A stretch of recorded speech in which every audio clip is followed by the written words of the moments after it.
करते हुए आज के टॉपिक को हम शुरुआत करेंगे।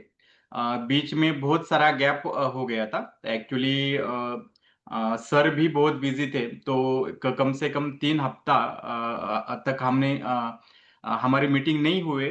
फिर भी हम चालू करते हैं और इसी के साथ ही इसी आज के ही सेशन में ही इसको खत्म करने की कोशिश करेंगे, क्योंकि बताने के लिए अगर हम गए तो उसमें बहुत सारी बातें हैं जो जिस पे हम बात अगर करना चालू करें तो शायद ही और 2-3 दिन भी कम पड़ सकते हैं। तो इस हिसाब से हम चालू करते हैं। तो वर्षा ऋतु के पिछले इसमें हमने देखा था कि क्या-क्या करने का है। दही का सेवन है, छाछ का सेवन है, गर्म पानी से रिलेटेड, उपवास के रिलेटेड हमने बात की थी। और इस सीज़न में वर्षा ऋतु लगभग आधा खत्म हो गया है, वर्षा ऋतु। और 1 महीना अभी रह गया है। तो इस पर्टिकुलर ऋतु में, सीज़न में हमें क्या खाना है, क्या करना है और कुछ क्या नहीं करना, इस सिलसिले में हम बात करेंगे। पहली बात ऐसी है कि इस ऋतु में जहाँ तक हो सके, जो नॉन वेजिटेरियन है वो नॉन वेज ना खाए तो अच्छा होता है। उसका कारण ये है कि ये कृमि उत्पन्न करने वाला एक सीज़न है।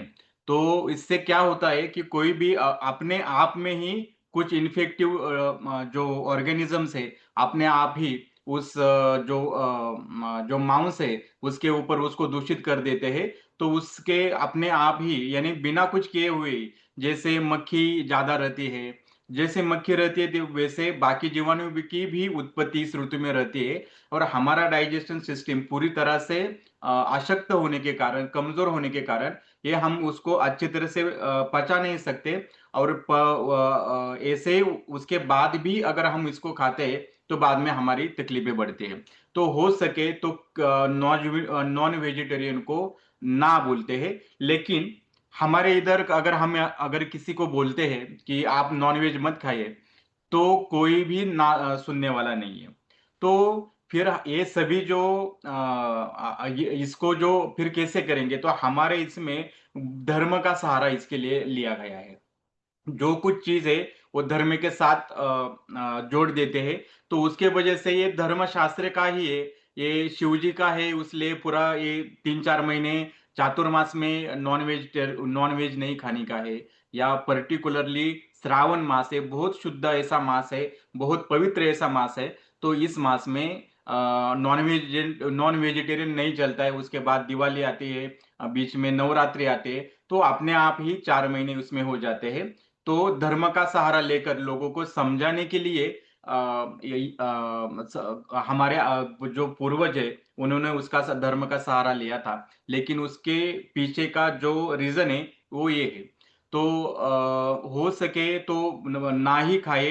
अगर खाते हैं तो फिर हम देखते हैं कि टाइफाइड जैसी बीमारियां है, डेंगू जैसी बीमारियां, या कुछ वोमिटिंग्स, लूज मोशन, डायरिया, कुछ सूजन वगैरह आना, तो ऐसी तकलीफें चालू हो जाती है। तो अ, नॉन नॉन वेजिटेरियन को ना बोलेंगे।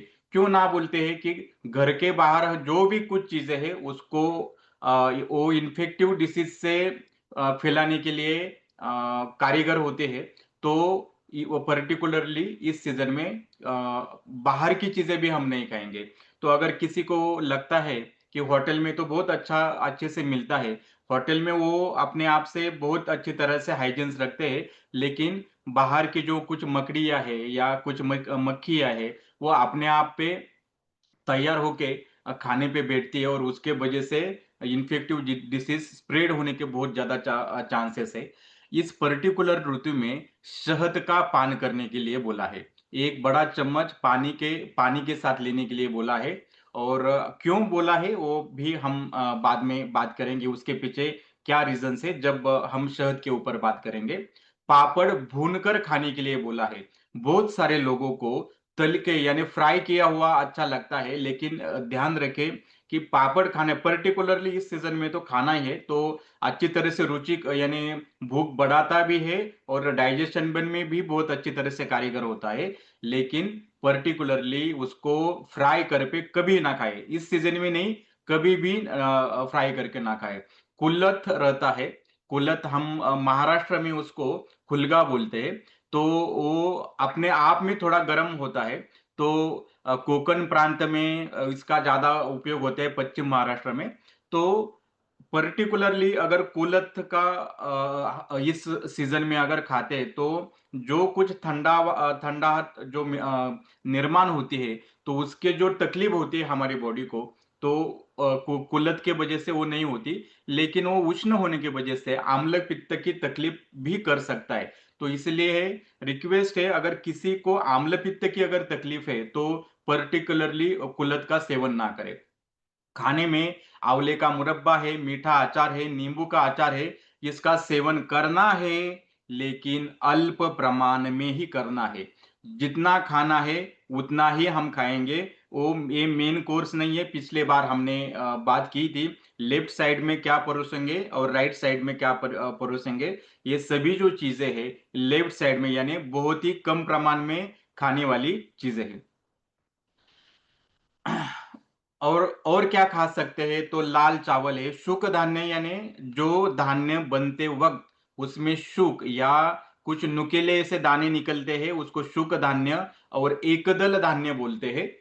पल्सेस जैसे द्विदल होती है, जैसे शुक धान्य एकदल रहते हैं, जैसे लाल चावल है, साठी चावल है, गेहूं है, जवार है, भुने धान्य है, इसका पर्टिकुलरली हम यूज कर सकते हैं। तरकारियां, बैंगन, परवल, लौकी, भिंडी, ये अगर खाते हैं तो भी बहुत अच्छी तरह से अच्छा रहेगा। लेकिन इस तरकारी में मैं किसी भी पत्ती सब्जी की बात नहीं की हुई है। क्यों? ये हम आगे बात करेंगे। शिंबी धान्य है, शिंबी धान्य यानी आयुर्वेद में पल्सेस है, कुलत है, जो अभी हमने बात किया था, मूंग है, अरहर की दाल है, ये हम खा सकते हैं। इससे खाने से हमें कोई किसी भी प्रकार की तकलीफ नहीं होगी। मांसाहार तो करना है, नॉन वेजिटेरियन तो खाना ही नहीं है। लेकिन किसी किसी को अगर खाना ही है तो कम से कम मटन चिकन ही खाए, बाकी का ना खाए। जैसे सुकट रहती है, बोम्बिल रहते, बड़ी का, ऐसे तो गलती से भी मत खाए। वैसे नॉन वेजिटेरियन खाना ही नहीं चाहिए। लेकिन अगर किसी के जचता ही ये नहीं है, उसका मेन कोर्स ही वही है, दिन में रोज के थाली में ही वही रहता है, तो फिर उनके लिए ये बात कही हुई है। कंदमूल में लहसुन, प्याज, अदरक और सूरन, ये चीजें पर्टिकुलरली रहनी चाहिए। इसी सीजन में लहसुन पर्टिकुलरली इसी सीजन में खा सकते हैं, लेकिन उसकी मात्रा कम रहनी चाहिए। हम लहसुन से चटनी बना के खा सकते हैं, अदरक खा सकते हैं।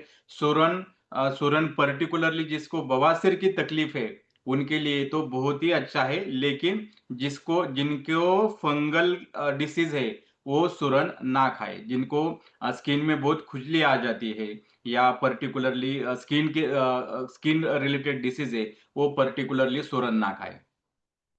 उसके साथ ही फल वर्ग में सफेद कद्दू है, फालसा है, अंगूर है, छुआरा है, आम है, बेर है, नींबू, कच्चे आम, चिरंजी यानी चारोली, सूखा नारियल, ये खा सकते हैं।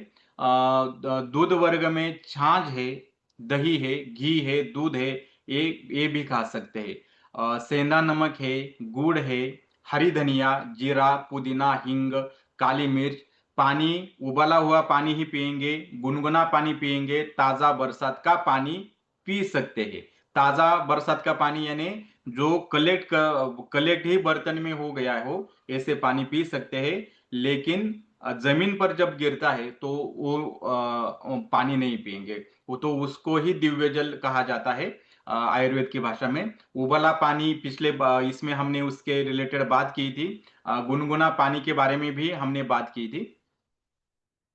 लहसुन वर्षा ऋतु में सबसे ज्यादा जो परहेज जो रखने चाहिए, तो यानी क्या खाने चाहिए, तो लहसुन का उपयोग पर्टिकुलरली इस सीजन में करना चाहिए।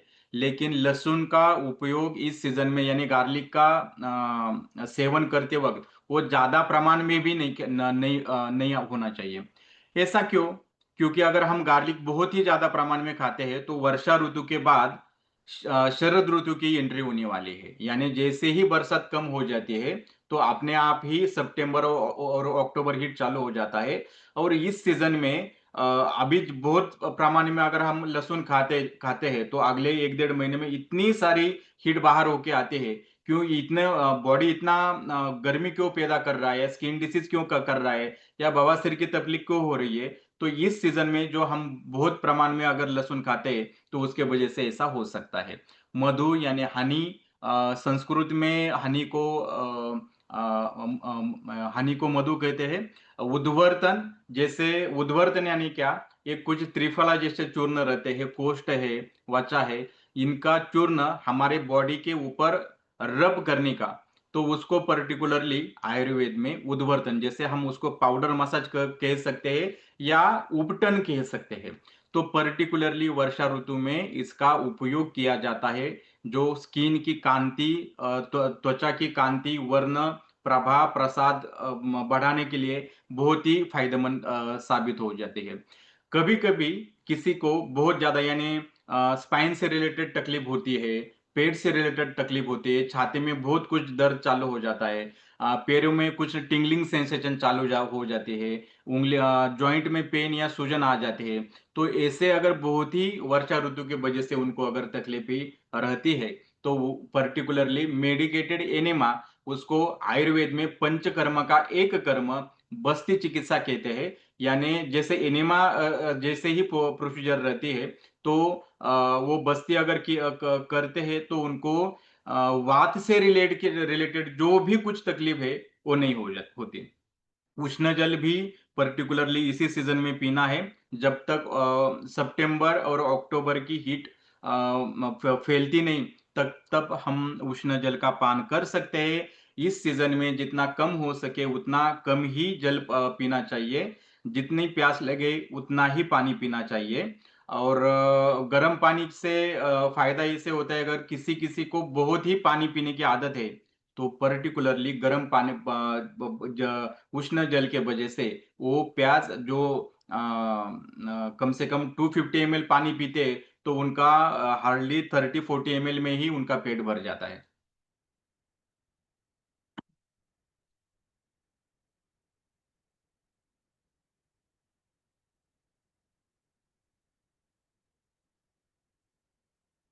हनी के बारे में बात करेंगे। पिछली बार हमने देखा था कि एक तेल है, ऑयल है, घी है, और तीसरा है मधु।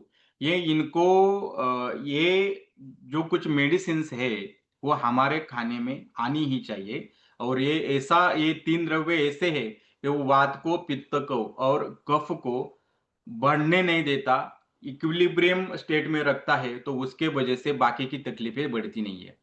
तो जो मधु है यानी जो हनी है, तो उसके रिलेटेड हम बात करेंगे, क्योंकि ये जो हनी है ये पर्टिकुलरली इसी ऋतु में खाने के लिए बोला है। तो जो हनी है वो नेत्र यानी जो हमारे आय के लिए बहुत ही हितकारी है। अगर किसी को आई रिलेटेड यानी आंखों के रिलेटेड दिखने में कोई भी तकलीफ होती है, तो अगर त्रिफला चूर्ण मधु के यानी हनी के साथ अगर सेवन करते हैं रात को सोते वक्त, तो उनके आंखों के बहुत ही ज्यादा कारगर साबित हो जाता है। पर्टिकुलरली डायबिटीज रिलेटेड जिनको कुछ ना कुछ तो रेटिनोपैथी वगैरह चालू हुई है, प्राइमरी स्टेज में है, वो अगर करते हैं तो उससे बहुत ही फायदा मिलता है। कब दोष है, पर्टिकुलरली सर्दी खांसी से रिलेटेड इसी ऋतु में ज्यादा तकलीफें रहते हैं। और जो हनी जो है वो पर्टिकुलरली कफ का ही दवा है। जैसे अ, वात के लिए तेल है, पित्त के लिए घृत यानी घी है, वैसे कफ के लिए मधु यानी हनी जो है वो बहुत ही ज्यादा कारीगर है। वो उसके साथ ही वो कफ को भी कम कर देता है। किसी किसी में इसमें अगर बहुत ही ज्यादा टॉक्सिसिटी बढ़ती है, तो वो उसको भी कम कर देता है। किसी किसी को हिक्कप बहुत ज्यादा आते हैं, कभी कभी किसी के नाक से पानी आ जाता, खून आ जाता है, बवासीर से भी जब बहुत ज्यादा खून आ जाता है, स्किन रिलेटेड है, डायबिटीज रिलेटेड किसी को तकलीफ है, पेट में किसी को कीड़े पड़ गए, हेलमेंथाइटिस बोलते हैं, किसी को खांसी हो रही है, दमे का ब्रेथलेसनेस रिलेटेड कब से कोई उनको तकलीफ है, उनको वोमिटिंग जैसे सेंसेशन अगर रहता है, तो ये मधु के वजह से हनी खाने से उनको बहुत ही ज्यादा आराम मिलता है। वैसे देखा जाए तो मधु है रफ है, यानी स्निग्ध के अपोजिट है, डाइजेशन के लिए बहुत ही ज्यादा हेवी है। और उनका जो टेस्ट है वो मधुर और कषाय है। मधुर यानी स्वीट है और कषाय यानी एस्ट्रिंजेंट टेस्ट है, जो हमें पता ही नहीं चलता कि हमें हमें लगता है कि जो हनी है वो सिर्फ स्वीट ही है। तो शीत से और उनकी जो उसकी जो क्या कैटेगरी है वो हर टाइम अल्प प्रमाण में ही खाना चाहिए। अगर वैसे देखा जाए तो मधु शीत है, लेकिन जब मधु हनी बनता है तो मधुमक्खी जो रहती है वो बहुत ही ज्यादा विषमय रहती है। उनके जो कांटे रहते हैं तो उनमें बहुत ही ज्यादा तीखापन और टॉक्सिन्स रहते हैं, तो उसके उसका भी प्रभाव उसके ऊपर पड़ता है। तो मधु यानी रोज मधु खाना चाहिए क्या, तो वैसी बात भी नहीं है। तो पहले ध्यान में रखें कि गर्म करके मधु का जो निषेध है यानी कैसा नहीं खाना चाहिए। कभी भी जो हानि है वो गर्म करके कभी भी नहीं खानी चाहिए। वो कब ध्यान में रखे, बीच बीच में किसी के पतंजलि नहीं, किसी और हनी के एडवर्टाइजमेंट चल रहा था, तो उसमें ब्रेड पर डाल के खाते थे। चाय में डाल गरम चाय में डाल डाल के खाते हैं, गरम पानी में मिला के खाते हैं। तो ध्यान में रखे कि मधु यानी जो हनी है वो कभी भी गरम चीज के साथ या किसी भी गरम पानी के साथ हमें नहीं खाना चाहिए, गर्म करके नहीं खाना चाहिए। जो धूप से जो व्यक्ति पीड़ित है, जैसे बहुत ही समर सीजन में जो बाहर जो काम करता है, तो उसके वजह से उसको अगर बहुत सारी तकलीफ होती है, उसको हानि गलती से भी मत दो। उष्ण देश है, जो उष्ण देश यानी जिस डेजर्ट जैसा है, उष्ण काल है समर सीजन में, तो गलती से भी इस टाइम पे जो हानि है वो खाना नहीं है। अगर खाते हैं तो वो बहुत ही ज्यादा तकलीफ देना चालू कर देता है। वर्षा ऋतु में तो वैसे देखा जाए तो हानि से भी वाद बढ़ता है, लेकिन पर्टिकुलरली फिर वर्षा ऋतु में क्यों खाने के लिए बोला है, हनी क्यों खाने के लिए बोला है, तो उसके बिहाइंड रीजन ये है कि अपने आप ही हमारे शरीर पर ह्यूमिडिटी या क्लेद ज्यादा रहता है, तो उसके वजह से अपने आप ही कुछ फंगल इन्फेक्शन के चांसेस रहते हैं, और बहुत ज्यादा बीमारी होने के स्किन स्किन के रिलेटेड या अंदरूनी भी बहुत तकलीफ होने की कोशिश रहती है। इसीलिए वर्षा ऋतु में कम प्रमाण में पानी के यानी सादा पानी में मिला के अगर हनी अगर खाते हैं, तो इससे रिलेटेड जो भी कुछ तकलीफें है वो नहीं होती। तो ये चीज पर्टिकुलरली ध्यान में रखे। हनी वर्षा ऋतु में खा सकते हैं और खाना ही चाहिए। पानी में उसको मधुदक बोलते हैं। उदक मधु यानी हनी और उदक यानी पानी, पानी में मिला के जो हनी जो खाते हैं उसको मधुदक बोलते हैं, लेकिन वो अल्प प्रमाण में खाना चाहिए, ज्यादा मात्रा में नहीं खाना चाहिए। हनी ज्यादा प्रमाण में अगर खाते हैं तो उससे उससे भी टॉक्सिसिटी बढ़ती है। तो कैसे टॉक्सिसिटी बढ़ती है कि अगर पर्टिकुलरली अगर किसी व्यक्ति को लगता है कि 200 to 300 ml अगर वो अगर उसने पान किया तो चलेगा क्या, कि बिल्कुल नहीं चलेगा। तो उससे उसको बहुत ही ज्यादा फूड टॉक्सिसिटी हो सकती है, और इसका उसको यानी हॉस्पिटल में एडमिट कर कर ही उसका कुछ तो इलाज हो सकता है। वैसे देखा जाए तो जो हनी जो है वो अगर इनडाइजेशन होता है तो इनडाइजेशन के लिए दवाई है उष्ण पानी। लेकिन उष्णता अगर उसको गर्म पानी पीने के लिए अगर हम देते हैं तो मधु के साथ जो भी विषैले तत्व है उसकी पावर बढ़ती है और विष के गुण बढ़ना चालू हो जाते हैं। अगर हम उसको ठंडा पानी देते हैं तो उसका अपचन और अजीर्ण जैसा बढ़ जाता है। तो दोनों भी नहीं कर सकते, तो कभी भी ध्यान में रखें, गर्म चीज के साथ उष्ण चीज के साथ उष्ण देश उष्ण काल में कभी भी हानि नहीं खानी चाहिए, अल्प प्रमाण में ही खानी चाहिए। वर्षा ऋतु में शरीर पर उबटन मलना, मालिश या सिकाई करना बहुत ही ज्यादा फायदेमंद साबित होता है। सिकाई करना यानी सेकना, फोमेंटेशन देना। पर्टिकुलरली जो सीनियर सिटीजन है जिनके जॉइंट में स्पाइन में बहुत ज्यादा तकलीफ होती है, उन्होंने पर्टिकुलरली सिकाई करना ही चाहिए। वस्त्र साफ सुथरे, उष्णता देने वाले वूलन के पहनने चाहिए। साफ सुथरे, इसका मतलब ऐसा है कि आज अगर उन्होंने अगर जो कुछ कपड़े पहने हैं वो दूसरे दिन उनको पहनना नहीं है, अगर वो अच्छे भी दिखते हैं तो भी, क्योंकि अपने आप ही बॉडी की और बाहर की जो बारिश हो रही है उसके वजह से जो ह्यूमिडिटी उनके कपड़े पे आ गई है, उसके वजह से भी फंगल इन्फेक्शन के चांसेस रहते हैं। भीगने पर तुरंत वस्त्र बदल लेना चाहिए। अब अगर हम फोटो में देखते हैं कि आदमी गलती से बारिश में भी आ गया, अगर रास्ते में चलते चलते भीग गया है, अगर ये व्यक्ति अगर ऑफिस में जाके 3 या 4 घंटे तक अगर काम कर रहा है, तो अपने आप ही उनमें ठंड से रिलेटेड बाकी की कुछ तकलीफें हैं, या फंगस से रिलेटेड या स्किन से रिलेटेड जो तकलीफें है वो तो बढ़ने ही वाली है। तो भीगने पर तुरंत वस्त्र बदल लेना चाहिए। अगर गलती से अगर भीगते हैं तो साथ में दूसरा भी ड्रेस अगर रखते हैं तो भी अच्छा होता है। बहुत सारे लोगों को ऐसा लगता है अगर एक बार वो भीग गए तो अभी सूख गए हैं, लेकिन जो अंदरूनी कपड़े हैं, जो अंडरवियर से बनियान है और बाकी अंदरूनी जो कपड़े हैं, जो वस्त्र है, वो सूखते नहीं, गीले ही रहते हैं और उसके वजह से स्किन से रिलेटेड उनको ज्यादा तकलीफें होते हैं। ऐसे स्थान पर सोना चाहिए जहां अधिक हवा और नमी न हो। यानी हम घर में भी अगर देखें तो पर्टिकुलरली इस सीजन में फैन की हवा ना ले, और ऐसे जगह पे मत सोए कि उधर बहुत ही ज्यादा ह्यूमिडिटी है या गीलापन है।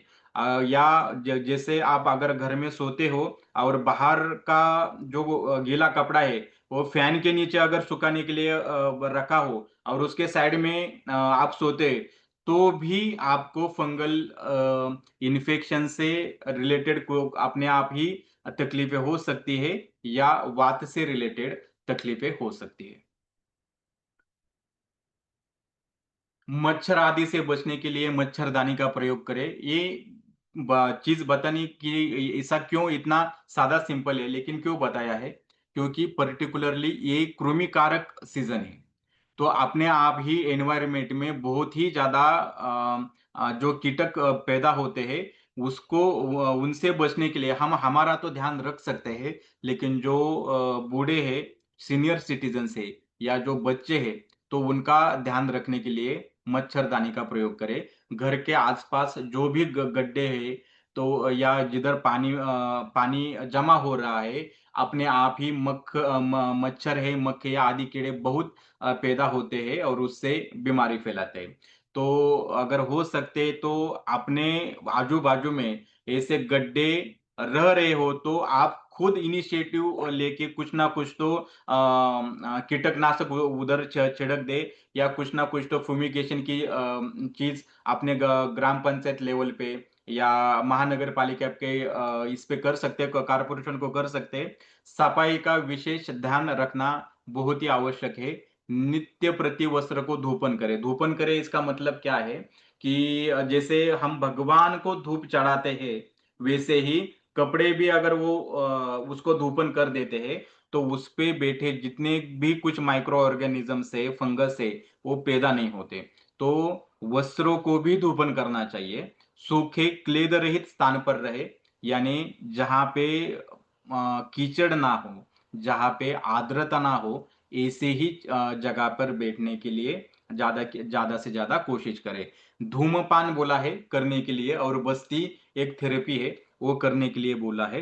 यहाँ पर धूम्रपान बोला है, धूम्रपान नहीं। धूम्रपान जो बोलते हैं, जो बीड़ी सिगारेट, वो नहीं रहता। कभी इस सीजन में बहुत सारे लोगों को सर्दी खांसी से रिलेटेड तकलीफें रहती है, इसलिए आयुर्वेदिक दवा उनका यानी दो धूमपान करते हैं, यानी कुछ जला के उसका जो धूम निकलता है, स्मोक निकलता है, तो उसको सांस लेने के लिए बोलते हैं, तो पर्टिकुलरली उसको धूमपान कहते हैं। और बस्ती एज थेरेपी पर्टिकुलरली कर सकते हैं। अपत्य आहार में अभी जो चीजें हमने देखी वो पथ्य कारक देखिए। पथ्य कारक का मतलब ऐसा है क्या हम कर सकते हैं, और अब हम ये चीजें देखेंगे कि क्या नहीं करना चाहिए। जैसे पत्ते वाली सब्जियां नहीं खानी चाहिए, पर्टिकुलरली इस सीजन में। कोई बता सकता है कि ऐसा क्यों? पत्ते वाली सब्जियां क्यों नहीं खानी चाहिए?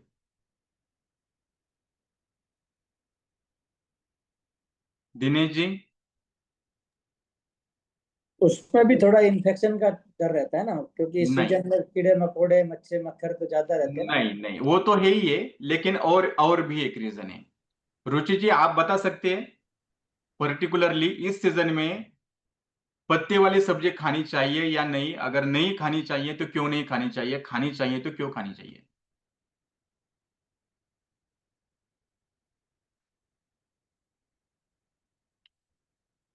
रुचि जी, क्या सुन रहे हैं?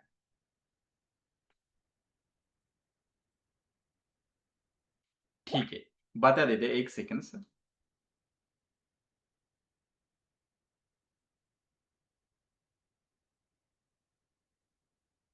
सर, स्लाइड विजिबल है? पत्ते वाली सब्जी रूखी होती है। और सबसे बात ऐसी है कि हम जब भी बोलते हैं कि ग्रीन वेजिटेबल्स खाइए, पत्ते वाली सब्जी खाइए, तो बहुत ही गलत एक मैसेज है हमारे पेशेंट के लिए। वैसे पत्ते वाली सब्जी से भी पत्ते वाली सब्जी से भी जो फल सब्जी है, उनको ज्यादा खाने के लिए बोलना चाहिए। पत्ती वाली सब्जियां ठंडे रहते हैं, रूखे रहते हैं, और अपने आप में ही बाद में जब हम उसको बहुत ही ज्यादा प्रमाण में अगर उसको खाते हैं, तो अपने आप ही बोन रिलेटेड डिसीजेस उनमें ज्यादा देखे जा सकते हैं। और वैसे इसी सीजन में बहुत ज्यादा पानी का जो क्वांटिटी होने की वजह से जो भी कुछ इन्फेक्शन है जो रहते हैं, बाकी धूप आ गई, या कुछ ना वो फोम आ गया, और या कुछ ना कुछ ठंड पड़ी, तो अपने आप ही जो कीटक निर्माण होते हैं, तो वो ज्यादा से ज्यादा पत्ते पत्ती को ज्यादा पोषित रहते हैं, तो उस पे ज्यादा आक्रमण करते हैं। तो ऐसे सब्जी अगर हम खाते हैं, तो दो यानी इन्फेक्शन के चांसेस तो है ही, लेकिन उसके साथ ही वात बहुत बढ़ता है, और ये रूखे खाने की वजह से हमारे बॉडी में भी वात से रिलेटेड जो भी कुछ पेन है, इंफ्लेमेशन है, वो बढ़ने के चांसेस रहते हैं। तो खानी ही नहीं चाहिए ऐसा कुछ है क्या? अभी हमने सब्जी लाई है तो हम उसको नहीं खा सकते क्या? वैसी बात नहीं है। अगर खानी है तो क्या करे, पहले उसको अच्छी तरह से पका के उसको अच्छी तरह से निचोड़ लीजिए। निचोड़ लेने के बाद में उसको फिर जो कुछ मसाले रहते हैं वो उसमें डालिए, और उसके बाद ही उसका सेवन कीजिए।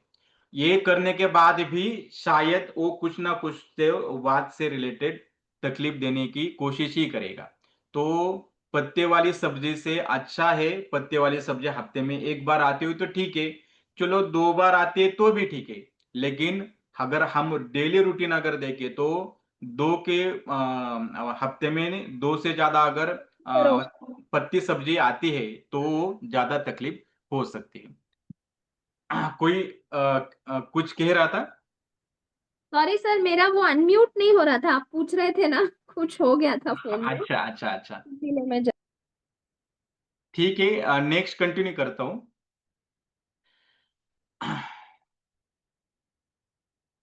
तो वर्षा उसके साथ ही जो मोठ है, उड़द है, जौ है, मटर है, मसूर, आलू, कटहल, सिंगाड़ा, करेला, और पानी में सत्तू मिलाकर लेने की बहुत लोगों को आदत रहती है। पर्टिकुलरली जो नॉर्थ इंडियन है वो सत्तू खाना बहुत ज्यादा पसंद करते हैं। तो एक कुछ जो पल्सेस है, तो इस सीजन में अगर ना ही खाए तो अच्छा है। अगर खाने की कोशिश करते हैं तो क्या हो सकता है, तो पेट में खाने के बाद इनडाइजेशन के चांसेस बढ़ते हैं। वा क्योंकि ये सभी जो चीजें हैं वो वात बढ़ाने वाली होती है। वो खाने के बाद अपने आप ही ऐसे लगता है कि मेरा पेट ही नहीं साफ हो रहा है, मेरा पेट खाने के बाद फूल रहा है, और मुझे भूख ही नहीं लग रही है, मुझे डिस्कम्फर्ट पैदा लग रहा है। तो वो पर्टिकुलरली उनका पेट साफ न होने की वजह से ऐसा होता है। तो उड़द की दाल खा सकते हैं, लेकिन ज्यादा प्रमाण में तो नहीं खाने का। और बाकी के जो भी पल्सेस है वो इस सीजन में जितना कम कर सकते हो उतना कम करो। अगर किसी को लगता है कि उनको पल्सेस उनके खाने में रोज पल्सेस रहते ही है, तो अपने आप ही उनको या इंडाइजेशन से रिलेटेड तकलीफ रहती ही है। और वैसे भी हमने पिछले बार ही डिस्कस किया था, अगर आप पल्सेस खा रहे हो तो उसके साथ तेल आना ही चाहिए। अगर वो पर्टिकुलरली तेल और पल्सेस अगर मिक्स करके नहीं खाते तो अपने आप ही और ज्यादा तकलीफें बढ़ते हैं। मैं ऐसा क्यों कर रहा हूँ, क्योंकि बहुत डॉक्टर ऐसे पेशेंट को बोलते हैं कि आपसे हार्ट से रिलेटेड तकलीफें है, कोलेस्ट्रॉल बढ़ा है, आप तेल कम खाइए। अगर वो पल्सेस खा रहे हैं, दालें खा रहे हैं और उसके साथ अगर ऑयल नहीं आता है, तो अपने आप ही वो इंडाइजेशन का या पेट में उनको बहुत ही ज्यादा बिगाड़ लग रहा है, ऐसा उनको फील करते हैं। जब वर्षा ऋतु वर्षा यानी बारिश कम हो जाती है, तो अपने आप ही हीट बहुत ही ज्यादा अपने आप ही बढ़ना चालू हो जाती है। तो ऐसे समय पर अगर कोई खट्टे तले हुए चीजन, बेसन के पदार्थ, तेज मिर्च, मसाले वाले या कुछ बासी पदार्थ अगर खाते हैं, तो उनको पित्त यानी उसको आप एसिडिटी बोल सकते हैं, इंडाइजेशन बोल सकते हैं, बहुत ही ज्यादा जलन हो रही है, छाती में डिस्कम्फर्ट लग रहा है। ऐसे सिम्टम्स या ऐसे लक्षण दिखने के बहुत ही ज्यादा चांसेस रहते हैं। तो पर्टिकुलरली ध्यान में रखें कि वर्षा ऋतु और जैसे ही बारिश कम हो जाती है, उसके बाद जो अचानक से उष्णता अपने आप बढ़ती है, तो ये चीजें कम करने की कोशिश करें। वर्षा ऋतु में हमारे डाइजेशन जो कैपेसिटी है वो बहुत ही नाजुक अवस्था में रहती है। तो बहुत सारे उपवास हमारे रिचुअल्स में, हमारे धर्म में, हमारी परंपरा में आए हैं। तो ध्यान रहे, कभी भी बहुत ज्यादा खाना मत खाइए। खाने के बाद पानी मत कभी वैसे पीना ही नहीं चाहिए, लेकिन पर्टिकुलरली इस सीजन में अगर कोई खाने के बाद पानी पीता है तो उनको चेस्ट में या हार्ट के जगह पे भी बहुत ज्यादा पेन या डिस्कम्फर्ट लगता है। बार बार भोजन करना या और भूख ना होने पर भी भोजन करना, ये भी डिसीज प्रोड्यूस करने के लिए या कुछ बाकी तकलीफें निर्माण करने के लिए इससे रिलेटेड होती है। तो हो सके तो उपवास करे, बार बार ना खाए, दो ही समय का खाना खाए, वो भी पूरी मात्रा में ना खाए। हमने पिछले बार देखा था कि सूर्य और हमारी हेल्थ, इससे बहुत ही क्लोज रिलेशन है। जहां बहुत ही यानी सूर्य दर्शन होता ही नहीं, उस पर्टिकुलर टाइम पे हमें भूख लगती भी नहीं। और भूख अगर अगर हम कुछ पर्टिकुलरली खाते हैं, तो उससे अपने आप ही इनडाइजेशन और बाकी तकलीफें बढ़ती है। तो ध्यान रखें कि ऐसे वक्त पे हमने कुछ लाया बोला था, जैसे साड़ी का लाया या जवार की लाही, ऐसे जो बोला था, तो पर्टिकुलरली वही खाने की कोशिश करें या अगर हो सके तो उपवास करें। रात के समय में दही और मट्ठा बिल्कुल ही नहीं लेना चाहिए। क्यों नहीं लेना चाहिए, इसका जो हमने जो डिस्कशन किया था वो पिछले इसमें किया था, तो हम उसको रिपीट नहीं करेंगे।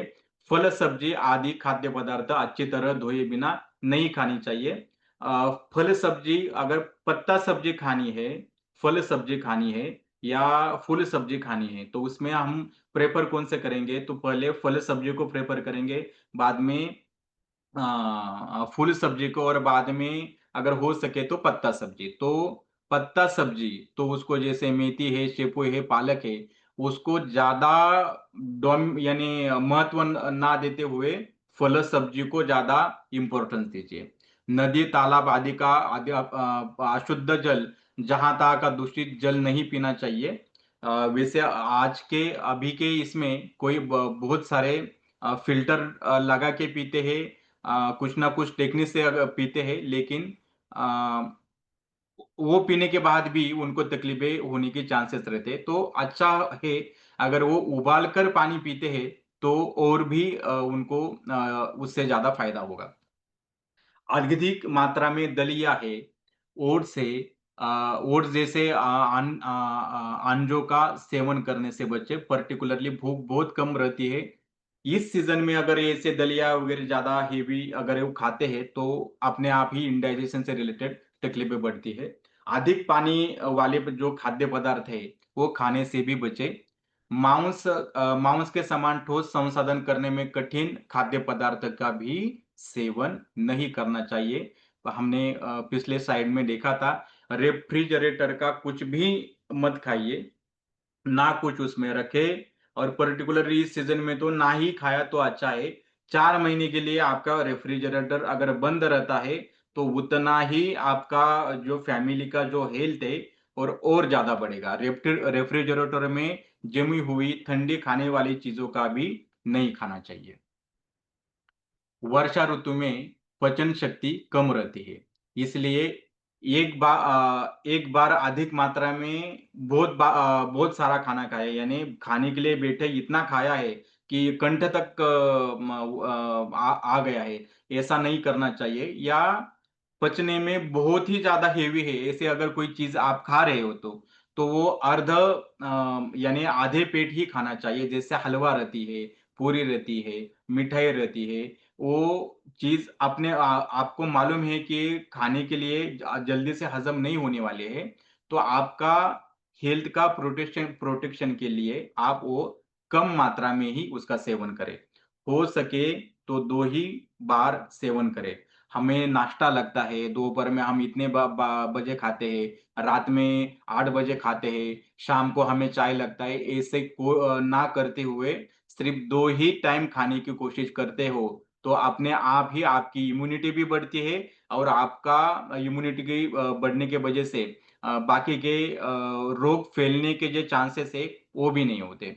2 भोजन के बीच कुछ ना खाइए, इससे भूख भी अच्छी लगती है, और जो कुछ हमने जो खाया है वो बहुत ही अच्छी तरह से हजम हो जाता है। बहुत भूख लगने पर अगर आपको लगता है कि खाने के बाद भूख लगी है, या कुछ तकलीफ होती है, तो गर्म पानी पीजिए, या भूख लगती है तो नींबू शरबत भी आप पी सकते हो। लेकिन जितना हो सके लाइट ही खाने की कोशिश करें, या बहुत प्रमाण में ना खाए। जितना आप उपवास जैसा रखेंगे तो आपको उतना फायदा होगा। टमाटर सूप है, मक्खन लगा हुए पाव टोस्ट है, वैसे अगर बहुत ही ज्यादा भूख लगते है तो ऐसे सूप और ये आप कर सकते हैं, यानी मक्खन लगाया पाव जो है वो भी खा सकते हो। ये पर्टिकुलरली इसी सीजन में हम बोल रहे हैं। अगर सिर्फ पाव को भी नहीं बोला है, या सिर्फ ब्रेड को भी नहीं बोला है, मक्खन लगाया हुआ ब्रेड को यहाँ पे पर्टिकुलरली बोला है। और क्वेश्चन आंसर का सेशन हम बाद में लेंगे, तो बहुत सारे लोगों के जो कुछ सवाल है तो एक ही बार में उनको ये करेंगे, क्योंकि 2 सेशन हो गए हैं, तो ज्यादा इंटरएक्टिव ना होते हुए क्वेश्चन आंसर हम बाद में ही लेने की कोशिश करेंगे। वर्षा ऋतु में अपत्य आहार, जो शुष्क धान्य है, जैसे बाजरा है, बाजरे की भाकरी है, मकई है, जौ है, ये अगर सेवन करते हैं तो उससे ज्यादा तकलीफ भी बढ़ेगी। ज्यादा से ज्यादा यानी पेट से रिलेटेड जो भी तकलीफें है तो इस सीजन में बढ़ती है। हमने बोला था शाक वर्ग यानी पत्ता सब्जी, उसमें पालक है, सूखी सब्जियां है, गोभी जैसा है, करेला भी है, तो ये ना खाए तो अच्छा रहता है इस सीजन में। तो उससे वात भी नहीं बढ़ता, और जो बोन से रिलेटेड जो कुछ तकलीफें है वो भी नहीं होते। यानी जो पल्सेस है, मोठ है, मसूर है, निष्पाव है, मटर है, चना है, भी उसका सेवन नहीं करना चाहिए।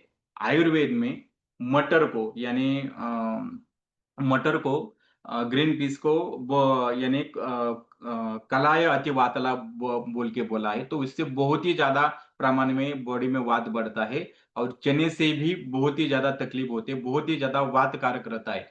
तो वर्षा ऋतु में पर्टिकुलरली वात बढ़ा हुआ रहता है, तो जिससे वात बढ़ेगा ये चीजें हम नहीं करने वाले। तो जो भी कुछ पल्सेस है तो उसको यहाँ निषेध बोला है।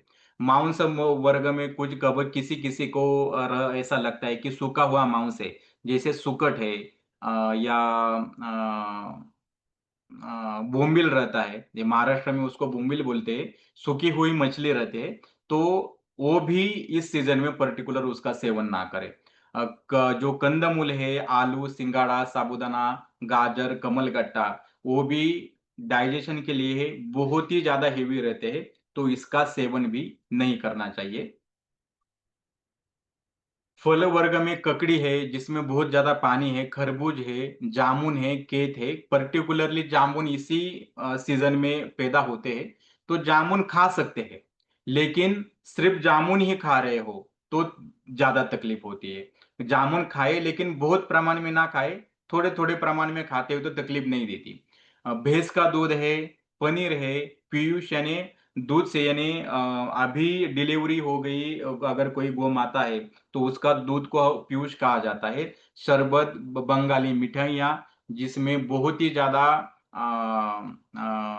यानी दूध का या खवे का उपयोग किया जाता है, जलेबी है, इमरती है, तो पर्टिकुलरली इस सीजन में जितना हो सके उसको अवॉइड करें। इतर तली हुई चीजें है, शरबत है, ठंडा पानी है, बिना उबाला पानी है, फ्रिज का पानी है, अति प्रमाण में पानी पीने की आदत है, पर्टिकुलरली इस सीजन में जितना कम करते हो उतनी आपका डाइजेशन, आपकी इम्यूनिटी और आपका रोगों से बचाव रहेगा। दिन में कभी भी सोना नहीं चाहिए, और इस ऋतु में तो गलती से भी नहीं सोना चाहिए। अगर मजबूरी है, अगर कोई रहता है तो उसके ये नाइट शिफ्ट रहती है, तो रात्रि में जागरण ही होता है, तो दिन में नींद लेना अनिवार्य है। अगर उसको लगता है तो भोजन से पूर्व यानी पहले नींद ले, उसके बाद खाना खाए। अर्धकाल यानी क्या? अगर रात में आपको ऐसा लगता है कि 8 घंटे की मैं मुझे रात को नींद चाहिए, तो अगर मेरे 8 घंटा में बिल्कुल भी मेरी नींद नहीं हो गई है, तो कितना घंटा नींद नहीं हो गई? 6 घंटा नहीं हो गई। 6 घंटा का फिर आधा कितना रहता है? तो 3 घंटा। 3 घंटा बैठकर अगर वो सो सकते हैं तो उसको उसके वजह से उनको बाकी की तकलीफ नहीं होगी। लेकिन यानी 8 घंटा के अगर उनको नींद लेना जरूरी है, उनकी 2 ही घंटा नींद हो गई है, 6 घंटा नहीं हो गया है, तो 6 के आधा काल कितना है? 3 घंटे का। 3 घंटा वो नींद ले सकते हैं। कैसे नींद ले सकते हैं? भोजन से पूर्व यानी पहले नींद ले और उसके बाद खाना खाए। और वो सोना भी कैसे है? खुर्ची पर बैठकर। ये चीज पर्टिकुलरली ध्यान में रखे। तो बहुत सारे हार्ट डिसीजेस है, फैटी कुछ ना जो रहते हैं। कोई कोई आदमी बोलते हैं कि हमारा वजन ही कम नहीं हो रहा है, तो पर्टिकुलरली इसी के वजह से ही बॉडी में कफ की उत्पत्ति ज्यादा होती है और उनका वेट अपने आप बढ़ना चालू हो जाता है। और सोना है तो वाम कुक्षी में सोए यानी बाई करवट लगा के सो सकते हैं। आराम कुर्सी पर बैठकर सो सकते हैं। लेकिन गद्दे पर सोकर दिन में कभी भी नहीं बैठना चाहिए। ये चीज ध्यान में रखेंगे। तो इससे रिलेटेड कोई क्वेश्चन है तो हम आगे लेंगे, और उसका साइंटिफिक क्या है, कैसे होता है, वो भी आगे स्लाइड में बात करेंगे। रात में नींद लेनी चाहिए, लेकिन कब लेनी चाहिए? तो नींद लेने का सही सही समय है सूर्यास्त के बाद 1 प्रहर के बाद। यानी यानी 1 प्रहर यानी 3 घंटे रहते हैं। जो सूर्यास्त होने के बाद 3 घंटे के बाद तो सो सकते हैं। सुबह भोर होने तक आप सो सकते हैं। तो लगभग 7 से 8 घंटे का समय आता है। लगभग 9 साढ़े 9 बजे सोने के लिए बोला है। ये पर्टिकुलर टाइम है। अगर इस टाइम पे अगर आप सोते हो तो केवल वर्षा ऋतु में नहीं, बाकी ऋतु में भी ऐसा कुछ परहेज आप करते हो तो आपके लिए वो बहुत ही ज्यादा फायदेमंद रहेगा। क्यों फायदेमंद रहेगा? ये हमने पिछली बार बोला था कि रात में जल्दी सोना क्यों जरूरी है, और सूर्य का और हमारे हेल्थ का कैसा रिलेशन है। ग्रीष्म ऋतु एक ही है, सिर्फ ग्रीष्म ऋतु में ही दिन में सोना उचित है। ग्रीष्म ऋतु यानी जो समर रहता है, ये यानी अप्रैल और मई, या जहाँ पे दिन बहुत कम है, दिन बहुत ज्यादा है और रात बहुत कम है। और दूसरी बात ऐसी रहती है कि बहुत ही ज्यादा रफनेस रुक्षता रहती है, तो उसको न्यूट्रल करने के लिए दिन में सो सकते हैं समर में। बाकी कौन से भी ऋतु में दिन में सोना एक महापाप ही है, ये ध्यान में रखो। मोटापे से ग्रस्त व्यक्ति है, जो बहुत ही ज्यादा ओबेस है, जिसको गले के संबंध से या कंठ से रिलेटेड या थ्रोट रिलेटेड हर टाइम उसको जो तकलीफें रहती है, जिसने कभी उसको फूड टॉक्सिसिटी हो गई थी कभी, या इससे पहले उसके जीवन में कभी सुसाइडल अटेम्प्ट करके या गलती से कुछ पॉइजन उसने लिया है, तो ऐसे व्यक्ति को रात में भी कम सोना चाहिए। दिन में तो सोना तो नहीं चाहिए, ये तो ठीक है, लेकिन रात में भी अगर वो बहुत ज्यादा सोते तो अपने आप ही जो कुछ उसके रिलेटेड जो टॉक्सिन्स है या कफ है अपने आप बढ़कर उनको बहुत ज्यादा तकलीफें हो जाती है, खास करके कफ से रिलेटेड। भोजन करने के तुरंत बाद गलती से भी ना सोए। हमने अभी पिछले स्लाइड में देखा था, अगर सोना है तो अर्धा काल सोए, बैठकर सोए, और खाने से पहले सोए। अगर खाने के बाद अगर आप सो जाते हो तो उससे बहुत ही प्रमाण में आम बढ़ता है, यानी जो कुछ खाया हुआ है वो अच्छी तरह से डाइजेस्ट नहीं होता, वही बॉडी में इंटेस्टाइन है ऑब्जर्व एब्जॉर्ब होता है, और वही जाके फिर फैट्स ज्यादा तैयार हो जाते हैं, मेटाबॉलिज्म डिस्टर्ब हो जाता है, कुछ जॉइंट से रिलेटेड है, सूजन है अपने आप बढ़ती है, कब से रिलेटेड कुछ तकलीफें है वो भी अपने आप बढ़ती है। और पर्टिकुलरली अगर हम देखते हैं तो आयुर्वेद में एक सूत्र आया है, स्वप्ने आहारच वराह इव पुष्यति, यानी जो व्यक्ति खाकर सोता है उसका वराह जैसा यानी पिग जैसा पोषण होता है। तो आपने देखा ही होगा, आपने कभी ऐसा देखा है क्या कि कोई एक पिग है और वो बहुत ही सूखा हुआ है, उसकी हड्डी दिख रही है, ऐसा कभी व्यक्ति आपने देखा है कि आपके जीवन में? गलती से भी नहीं देखा होगा। क्यों? क्योंकि पिग का काम ही है सिर्फ खाने का और सोने का, और खाने का और सोने का। और ऐसे अगर उसकी लाइफस्टाइल से रिलेटेड अगर कोई आदमी को अगर कंपैरेटिवली वही कर रहा है, वो खाने के बाद उसको सोने की अगर आदत है, तो अपने हाथ में उसका फैट इतना ज्यादा बढ़ जाता है उसको पता ही नहीं चलता। वो बोलता है कि मैं इतना एक्सरसाइज करता करता हूँ, बहुत सारी एक्टिविटी करता हूँ, लेकिन मेरा वेट ही नहीं कम कम हो रहा है। बहुत ज्यादा खराटे लेता है, उसका जो स्फूर्ति रहती है काम करने की वो भी नहीं रहती, और तकलीफ भी ज्यादा रहता है। तो खाने के बाद एकदम से सोना यानी पर्टिकुलरली दिन में एक बहुत बड़े ये एक रीजन है बीमारी होने के लिए। और रात में भी अगर आपको खाने के बाद अगर सोना है तो कम से कम 1.5 घंटे का बीच में गैप चाहिए। अगर खाने के बाद अगर सोते हो तो जल्दी से उसका डाइजेशन नहीं होने वाला। और तीसरी बात ऐसी है कि खाने के बाद शतपावली करने के लिए बोला है। शतपावली का अर्थ ही ऐसा है कि 100 कम से कम एक 4-5 मिनट तक ही ज्यादा से ज्यादा चलो। कि कोई कोई व्यक्ति ऐसे रहते हैं जो खाने के बाद खाना इतना खाते हैं कि उनको बहुत ज्यादा डिस्कम्फर्ट रहता है। तो वो व्यक्ति क्या करते हैं, कम से कम एक आधा घंटा, 1.5 घंटा, 2 घंटे सिर्फ ऐसे पैदल चलते हुए रहते हैं। तो उसके वजह से कोलेस्ट्रॉल से रिलेटेड तकलीफें बढ़ती है। कोलेस्ट्रॉल जो रहता है या ट्राइग्लिसराइड जो रहता है, तो उन ये ऐसे व्यक्ति में ये इसके जो रेंजेस है वो बहुत ही ज्यादा हाई रहते हैं। तो ये बात ध्यान में रखें कि खाने के बाद सिर्फ शतपावली बोली है, सहस्त्र पावली या द्विसहस्त्र पावली नहीं बोला।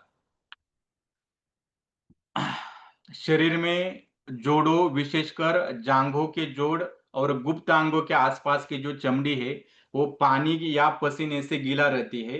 वो गीला ना हो जाए और उसको ये बचाने की कोशिश करें। ऐसा क्यों कहा है? क्योंकि बहुत बार ऐसा होता है कि पर्टिकुलरली हम अगर देखते हैं तो मुंबई जैसा जो प्रांत है या जहाँ पे बहुत ही ज्यादा ह्यूमिडिटी रहती है, ऐसे ह्यूमिडिटी रहती है, ऐसे रीजन में फंगल इन्फेक्शन ज्यादा रहते हैं। लोगों को लगता है कि वो साफ सुथरे कपड़े पहनते हैं, लेकिन असल में ऐसा होता नहीं है। तक गलती से भी अगर बाहर अगर थोड़ा भीग कर आते हैं तो अपने आप जो कुछ गीलापन उनके बॉडी में पकड़ा हुआ है, अपने आप ही अंदरूनी कपड़े में भी वो गीले हो जाते हैं। बाहरी वस्त्र सूखते हैं, अंदरूनी वस्त्र वैसे ही रहते हैं। किसी कोई व्यक्ति ऐसे रहते हैं कि वो बोलते कि वो पानी में भीगते भी नहीं, फिर भी उनको फंगल इन्फेक्शन होता है। तो उसका दूसरा रीजन ऐसा है कि उनको जो अंडर गारमेंट्स है वो एक दूसरे यानी सूखा जब गीला रहता है तभी वो पहनते हैं, यानी थोड़ा गीला रहता है तभी वो पहनने की कोशिश करते हैं। या उसका तीसरा रीजन ये भी, फंगल इन्फेक्शन का तीसरा रीजन ये भी है, अगर किसी आदमी को बहुत ज्यादा पसीना आ गया है या अपने आप ही पसीने और बाकी कोई चीज से अंडर गारमेंट से उनको अगर आर्द्रता पूर्ण हो जाते हैं या गीले हो जाते हैं, टॉयलेट के या कोई अगर आदमी टॉयलेट के लिए जाता है तो टॉयलेट के आने के बाद अपने आप ही उस जगह पे थोड़ा अगर पानी बचा हुआ रहता है तो वो पानी भी 4-4 5-5 घंटे तक सूखता नहीं। वो भी एक बड़ा रीजन है फंगल इन्फेक्शन से रिलेटेड। तो पर्टिकुलरली ऐसे व्यक्ति में बहुत सारे डॉक्टर उनको ऐसे बोलते हैं कि हाथ पर साबुन से फोम करके ये जाने यानी जांघों के यहाँ अच्छी तरह से धो ले, या और सूखे वस्त्र से वहां पे साफ कर दे और देखे कि आपका अंडर गारमेंट्स अगर गीला है तो उसको ना पहनकर जो सूखा है वो पहनिए। तो अगर ऐसा करते हैं तो बार बार जो फंगल इन्फेक्शंस हो रहे हैं या ट्रीट नहीं हो रहे हैं, दवाई देने के बाद भी बार बार अगर वो रीऑकरेंस हो रहा है तो उसमें बहुत ही ज्यादा फायदेमंद होता है। दिन में नहीं सोना चाहिए, अति प्रमाण में एक्सरसाइज नहीं करनी चाहिए। वो एक्सरसाइज करे लेकिन अति प्रमाण में ना करे। अगर बहुत ही प्रमाण में करते हैं तो हीट से रिलेटेड तकलीफें बढ़ती है। धूप में भी आप थोड़ा देर के लिए बैठ सकते हैं, लेकिन बहुत वक्त अगर आप धूप में बैठते हो तो उसके वजह से भी आपको पित्त से रिलेटेड है, कुछ जलन है, पैरों की जलन है, हेडेक है, या एसिडिटी है, वो बढ़ती है। तो धूप में भी बैठना है तो कम समय के लिए ही बैठे। एक 10-15 मिनट में मैं टॉपिक सभी कंप्लीट कर देता हूँ। धूप में घूमना, अधिक मैथुन करना, अधिक पैदल चलना एवं अधिक अधिक शारीरिक व्यायाम भी हानिप्रद है। एक्सरसाइज करना है लेकिन कम प्रमाण में करना है। पर्टिकुलरली जो सेक्सुअल एक्टिविटी है या शरीर संबंध है वो भी इस सीजन में बहुत कम इसमें करना है। उसके रिलेटेड बाद में हम देखेंगे। गीले नमी युक्त वस्त्र और गीले बिस्तर का प्रयोग फंगल इन्फेक्शन या स्कैबिस जैसे रोगों को बढ़ाने में एक रीजन रहता है। तो ऐसे देख ले कि जो वस्त्र है या बिस्तर है वो पर्टिकुलरली सूखा ही रहना चाहिए। साइकिल है, स्कूटर है, कार आदि तेज गति से नहीं चलानी चाहिए।